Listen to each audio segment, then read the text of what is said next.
Olá e bem-vindos mais uma vez. Meu nome é Joel Ricardo Santos e, como sabem, além de comediante, que é o que eu faço da vida, sou também colecionador de jogos. E hoje no Joel no Comando não vamos falar de uma, mas sim de várias consolas. E não é bem Joel no Comando porque estas consolas nem sequer têm comando. Apesar de muito fraquinhas nas suas características, foram das consolas mais importantes da história dos videojogos. Foi a que melhor conseguiu aproveitar e perceber o que é ser uma consola portátil e, se isso já não bastasse, ainda foi responsável pela criação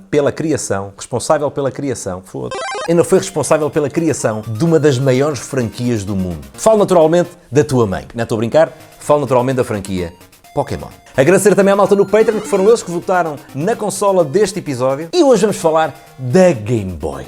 Agora ficas aí quietinho e sossegadinho. E já sabes que isto é Joel no Comando.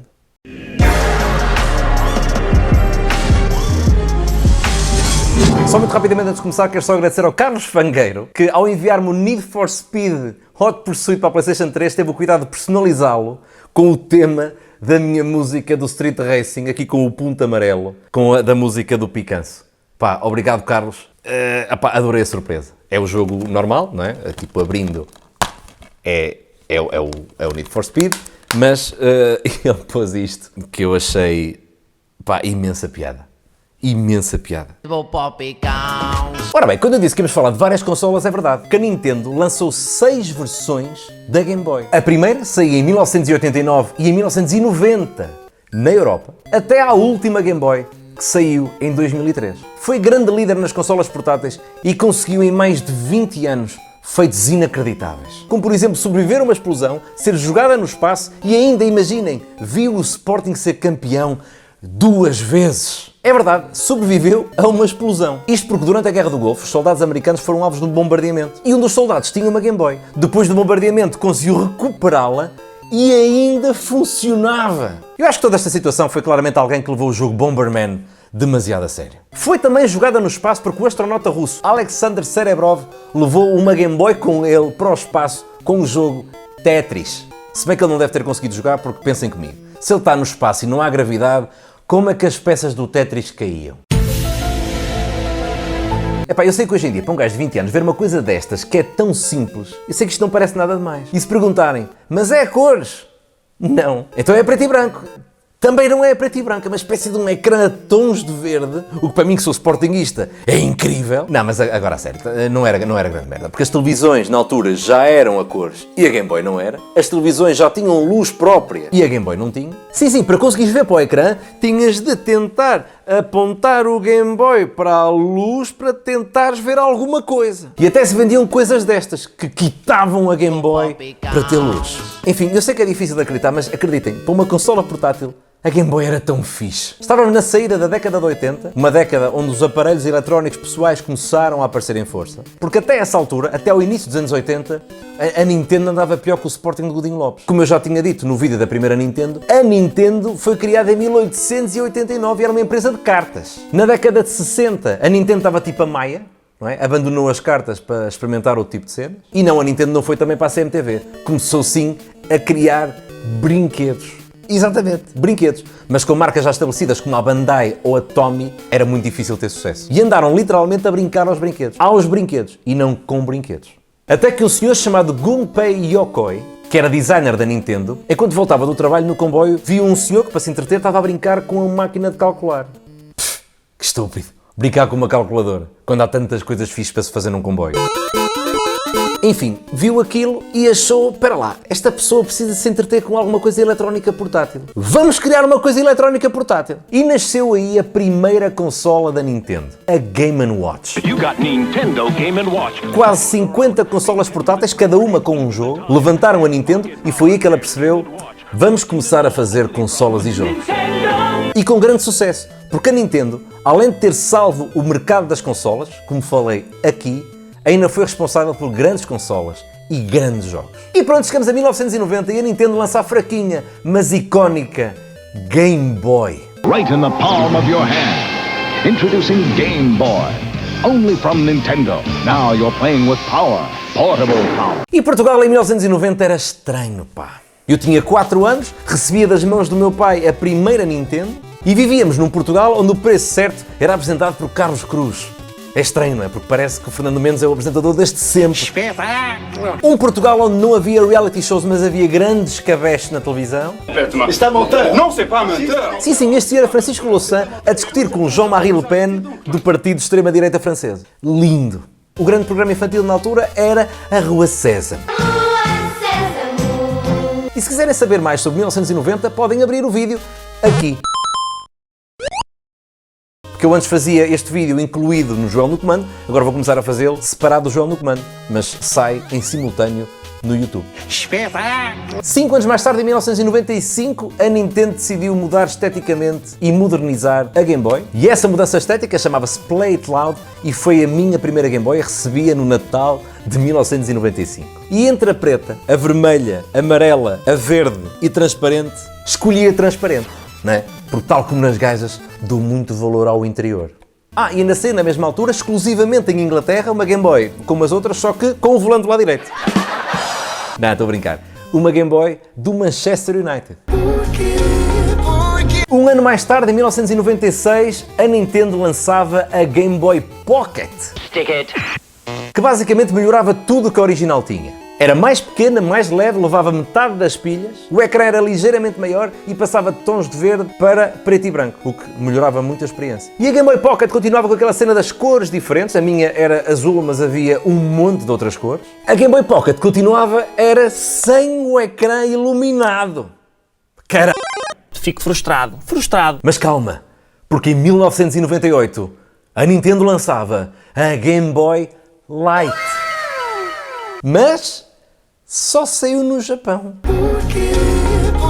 E no fim de 1998 sai a famosíssima Game Boy Color. Escape to a world of color. New Game Boy Color. Continuávamos sem luz no ecrã, mas agora já se via a cores. Oh my God! Uau! Mas vá, uma coisa de cada vez, porque eles não podiam lançar uma consola com um ecrã a cores e simultaneamente com um ecrã com luz, como já tinha saído antes no Japão, cara. Poder posso, só que não quero. E enquanto uma parte da equipa da Nintendo trabalhava na Game Boy Light e na Game Boy Color, outra parte da equipa, devem ser os bons, trabalhavam noutra Game Boy, noutro projeto. Era uma Game Boy revolucionária e chamavam-lhe Projeto Atlantis. E vocês, bom, pelo nome, deve ser uma Game Boy à prova d'água. Podia, mas não era. Era uma Game Boy com processador de 32 bits, tal como na PlayStation 1, só que sem a parte dos gráficos em 3D. E em 2001 sai então a Game Boy Advance. Aqui já tínhamos ecrã horizontal, botões superiores, mas ainda não tínhamos luz no ecrã, cara. Irritante. É muito irritante. É irritante. Continuávamos, para poder jogar esta consola absolutamente revolucionária, a ter de estar nas condições ideais ao nível da luminosidade para a prática da Game Boy. Por isso, em 2003, sai a melhor Game Boy, a Game Boy Advance SP. SP, que queria dizer Special. Que é uma palavra... Só a sonoridade. E era muito especial. Era tão especial que já tinha... ecrã com luz! Já tinha luz! E já não era a pilhas, era a bateria, e ainda resolvia outro problema que era crónico nas Game Boys, que era os riscos no ecrã. Tu aqui acabavas, fechavas, protegias o ecrã e está feito. Não é? Porque antes as Game Boys eram tipo as mulheres nos anos 60. Eram muito amadas, mas levavam porrada para caralho. E essa porrada que as Game Boys levavam, riscavam este vidro todo, o que tornava ainda mais difícil ver para o ecrã. Lá está, por isso é que a Game Boy Advance SP era tão special. Protegia o ecrã, passava de pilhas para a bateria e ainda tinhas luz. Luz! A luz aqui era apenas frontal, mas depois em 2005, Portugal tinha sido em 2004 arrumado pela Grécia e para animar a malta saiu uma nova versão da Game Boy Advance SP, agora sim com ecrã retroiluminado.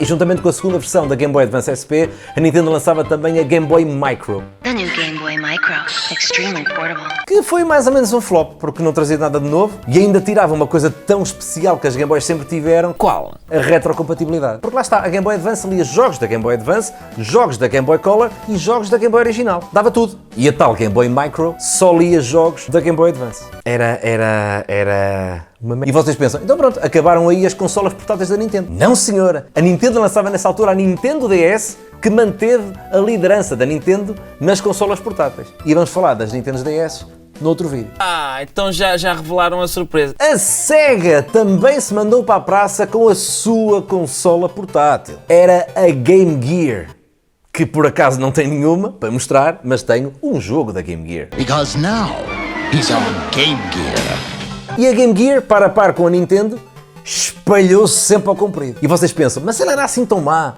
Epá, não. Aliás, tinha uma grande vantagem em relação à Game Boy, que era o ecrã. Porque além de já ser a cores, também tinha luz própria. Até já estou a imaginar a Game Boy e a Game Gear no Big Brother. Estás a ver? É que eu tenho boa luz própria. Estás a ver? E porquê que a Game Gear falhou no mercado das consolas portáteis? Tinha mais características, por isso era mais cara. Enquanto que a Game Boy original levava 4 pilhas e tinha uma autonomia de para 10 horas, a Game Gear levava 6 pilhas e durava pouco mais de 4 horas ligada. E aqui no mercado das consolas portáteis, no fundo, ganhou quem soube fazer simples. É boa. Já agora vou apontar. Mais barata, indestrutível, grande autonomia. Sem dúvida que a Game Boy era o Nokia 3310 das consolas portáteis.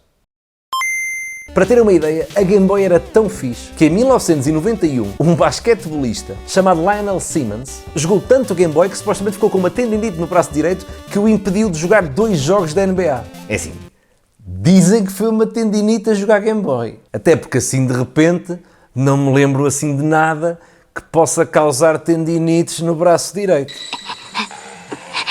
There comes an age in life when you find out what hands are really for. Donkey Kong Country 3 by Nintendo. Ao longo dos anos foram também criadas várias formas para jogar os Game Boy na televisão e vou exatamente falar disso, mas num vídeo exclusivo para a malta do Patreon. E se quiseres ter acesso a esse vídeo e a outros vídeos exclusivos e até a giveaways, só tens de ser patrono em patreon.com/joelricardosantos. E pronto, está tudo dito, vamos aos números. Resumindo, a Game Boy original foi lançada no Japão e nos Estados Unidos em 1989 e na Europa em 1990. A Game Boy Color em 1998 e a Game Boy Advance em 2001. Ao todo, se contarmos com todas as edições da Game Boy, foram vendidos mais de 200 milhões de consolas. O jogo mais vendido foi o Tetris, tendo vendido um valor redondo de 35 milhões de cópias. E se contarmos todas as edições, a Game Boy esteve no mercado desde 1989 até 2010. Ou seja, o nome Game Boy esteve no mercado mais de 20 anos. E pronto, 20 anos de um conceito tão importante que eu posso dizer sem me enganar que tu de certeza tiveste uma consola ou pelo menos de certeza conheceste alguém que tinha uma Game Boy. Basicamente, ou tens 10 anos ou já jogaste numa Game Boy. A Game Boy Color foi a primeira a ter comunicação wireless. Tinha uma porta infravermelhos aqui em cima, que era a mesma tecnologia dos comandos de televisão convencionais. E no Missão Impossível, podias até ir às opções e memorizar na Game Boy qualquer comando de televisão e usar a Game Boy como comando de televisão.